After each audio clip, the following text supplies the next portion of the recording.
When the apocalypse comes, it won't be zombies or aliens, it'll be giant freaking bugs. And you can count on that. The movie kicks off with our main man Cooper, who's fashionably late for work and busy exchanging some heated fatherly banter on the phone. Dad's fuming about Cooper's endless shenanigans and how they tarnish the family's image. Cooper tries to tell Pops it's not the end of the world, and while doing so, he dodges a car like a boss. Eventually, he rolls into the office where he works the phones at a clinic. As he makes his way to his desk, he tosses out some cheesy one-liners about his coworkers. But before he can get his headset on, his boss Morin summons him for a little chat.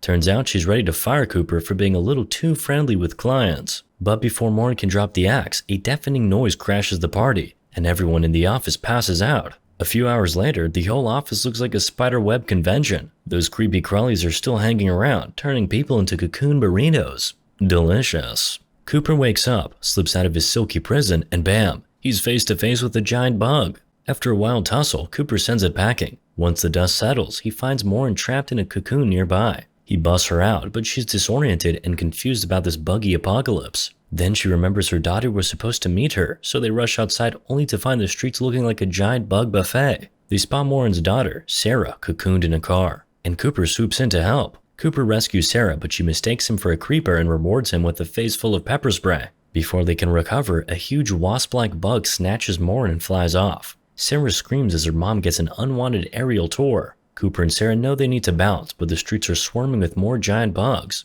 Sarah figures out these critters are all about that noise after accidentally knocking over a trash can. She triggers her car alarm, and the bugs swarm her like it's a sale at Bug Mart. They use the distraction to make a break for it and end up in a bar, hoping to find a safe haven. Sarah's freaking out about her mom, and Cooper's got his own bug-related baggage. Sarah wants to help the bar patrons, but Cooper's not so sure. You never know how people react, and explaining a bug apocalypse is just plain exhausting. Trust me, I'm doing it now. Just then, a dude named Hugo grabs Sarah by the neck. Cooper tries to play hero but gets a fist sandwich instead. The big bad bug makes a comeback and sets its sights on Cooper. Hugo's distracted by Sarah, and in a moment of chaos, he drops the cash register, squashing the bug like a pancake. Sarah decides it's time to wake the rest of the bar. Cindy, Albert, Lychee, Roger, PJ, and a cop. The gang huddles up to brainstorm their next move. Roger suggests taking his truck, but Sarah warns they'll just bring more bugs to the party. Roger and PJ throw caution to the wind and hop in anyway. The engine roars, and the bugs descend like it's the battle of the bands.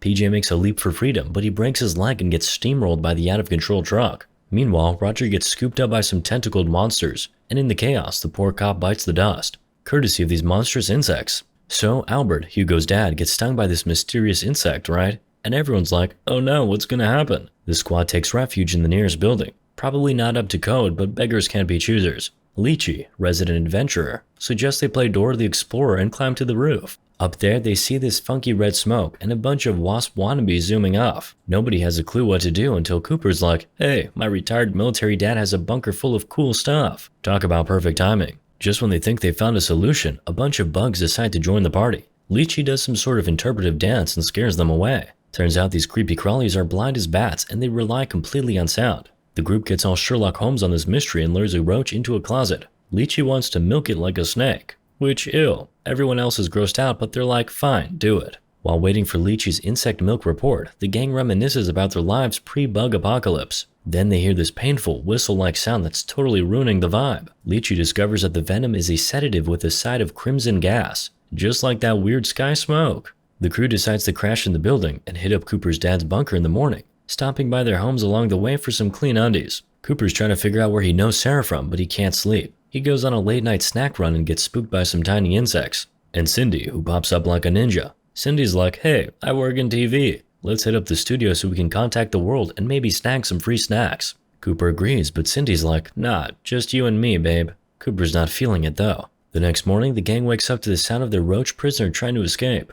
Albert goes full-on exterminator mode and everyone's like, yeah, it's time to dip. Lychee wants to stay and wake more people up, thinking they'll have a better chance against the bugs with more bodies. The rest of the group heads for town, but Cooper wants a little one-on-one with Sarah. She's not having it though, and they end up trading sarcastic barbs like a sitcom couple. The squad reaches Albert and Hugo's place and check on Hugo's sick mom. The women wait outside where Sarah discovers a note with Cooper's number. Smooth, right? Meanwhile, Hugo's mom has sadly passed away. Albert emerges with a rifle, ready for action, but Cooper's like, dude, shooting will only bring more bugs. Albert's having none of it though, and the bug fighting adventure continues. So the squad rolls up to Cindy's bro's crib, and what do they find? A bunch of folks wrapped up like leftover Chipotle burritos in the front yard.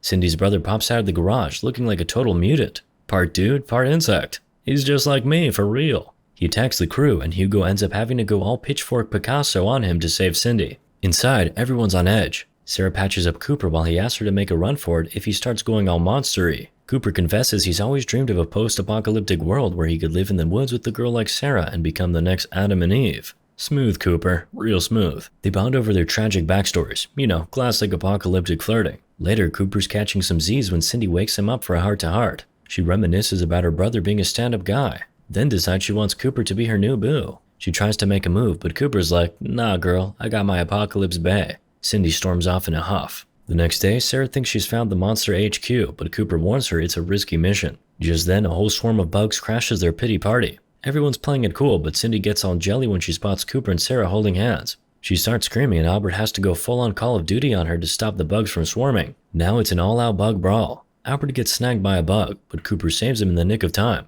Then Cooper gets attacked, and just as Sarah tries to help, she's scooped up by a massive wasp and whisked away. Cooper, Albert, and Hugo finally reach their destination, but Cooper's dad won't stop yelling for his dog, Lucy. Albert's feeling funky, and next thing you know, he's losing teeth and turning mutant. Just when things are about to get real ugly, Albert's son steps in and takes him out, just like his dad taught him. Man, this family's got issues. Bugpocalypse was upon them, and it was raining insects like an entomologist's dream gone awry. Cooper, his dad Ethan, and their pal Hugo find themselves bug blasting their way out of a swarm, only to find Lucy, who now seems to have more legs than a caterpillar's dance troupe. Ethan pulls off a classic dad move, distracting Lucy with her favorite toy. They make a run for it, diving into a bunker where they have a quick game of lights out before catching some Z's. Later on, we're treated to a flashback where Cooper nearly becomes a car pancake, but it turns out Sarah was the one behind the wheel. Smooth operator Cooper slips her his digits, all under the guise of insurance deeds. Fast forward to the breakfast where Ethan channels his inner Bear Grylls, planning their escape route with a side of Dad Knows Best.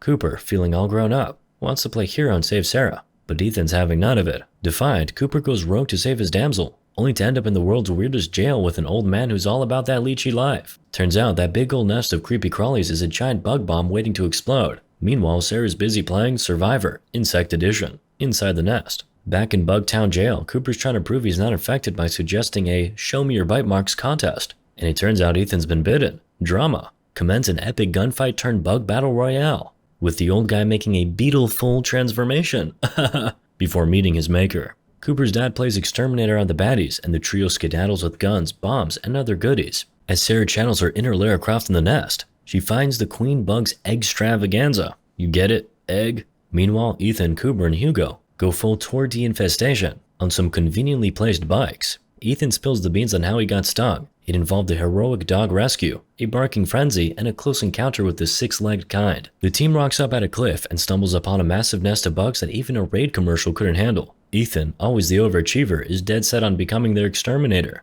Sarah, meanwhile, realizes that the queen bug has a taste for human burritos, cocoon style. She tries to make a run for it, but a mutant baby bug has her like, oh my god, what is that?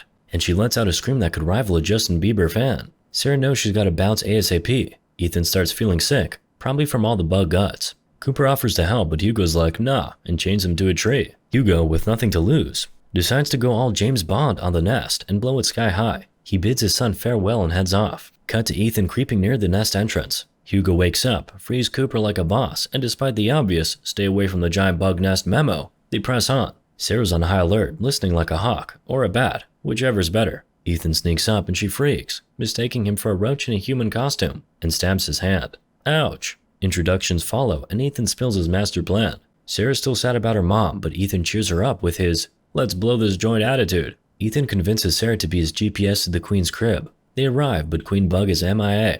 Ethan tells Sarah to bounce while he goes all Dante's Inferno on the place. But surprise, surprise, Queen Bug drops down from above, ready to rumble. Ethan shoots, but this ain't no easy bug squashing situation. Cooper and Hugo hear the shots and come running like the A-Team. Queen Bug starts making a racket that would put Metallica to shame. Lucky for Hugo, he's practically deaf, so he's unfazed. He tosses some explosives into her mouth. Talk about explosive taste. Cooper keeps shooting until his dad starts turning into a monster. Yikes. The boys make a break for it. Cooper hits the big red button and the nest goes up in flames like a 4th of July fireworks show. Cooper wakes up in the hospital with Sarah and Hugo visiting. They open a window and hear sweet, sweet birdsong instead of creepy bug noises. Hugo finally mans up and asks Sarah out. As a team, they start freeing the cocoon peeps. But their victory dance is cut short when they see something awful. Sequel bait, perhaps? The mystery continues. Moral of the story? Bug off!